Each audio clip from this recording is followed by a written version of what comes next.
Hi, this is Eric Guido with Vinous. I'm just back from a week of tasting at Paso Robles and now wrapping up some tastings here in the office. I gotta say, the most amazing thing when visiting the region is to witness their drastic diurnal shifts firsthand, where you could find yourself in the vineyards at 100 degrees during the day and then find it sinking down to 60, even 50 degrees at night.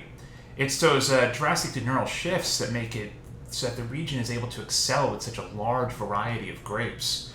Obviously Rhone varieties, and the most planted variety in the region, Cabernet Sauvignon, but also Zinfandel, Italian varietals, and Spanish varietals. On this trip, the main focus was 3 different vintages, all 3 being very different vintages, that being 2021, 2022, and 2023. Now, of those 3 years, the 2 years that I would say are the most interesting to me are 2021 and 2023.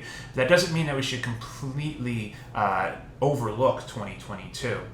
Now, to give you an idea of these 3 years, 2021 is a truly classic year for Paso. So now, Paso is used to having warm drought conditions from year to year. But in 2021, the average temperatures were a little bit cooler. And so what we end up with is wines that are powerful, complex, structured, really going to last a long time in the cellar, but still have a beautiful core of ripe fruit up front right now. As for 2022, the number one thing that a producer will talk to you about in 2022 is a massive heat wave that struck during harvest. It's a 10-day long heat wave that forced producers to harvest their fruit as quickly as possible, where literally grapes could go from beautiful, healthy grapes in the vine to prunes over the course of 2 to 3 days. However, another issue of 2022 was also a frost that took place in the spring, which also lowered their yields to a large degree.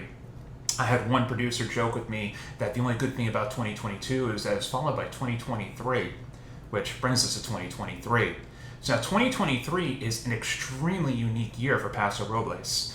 I actually had visited the region in the late spring after they had received a massive amount of rain. In Paso, the region typically receives somewhere around 20 inches of rain a year, but in 2023, they received about 50 inches of rain. On top of that, it was a much cooler season, and so what you end up with is a much longer hang time on the vines. Producers were really able to harvest fruit at their leisure in 2023. I would say the only caveat is I have to worry that in a region where producers are so used to having these warm, drought-stricken years, vintage after vintage, how did they change their practices to handle 2023?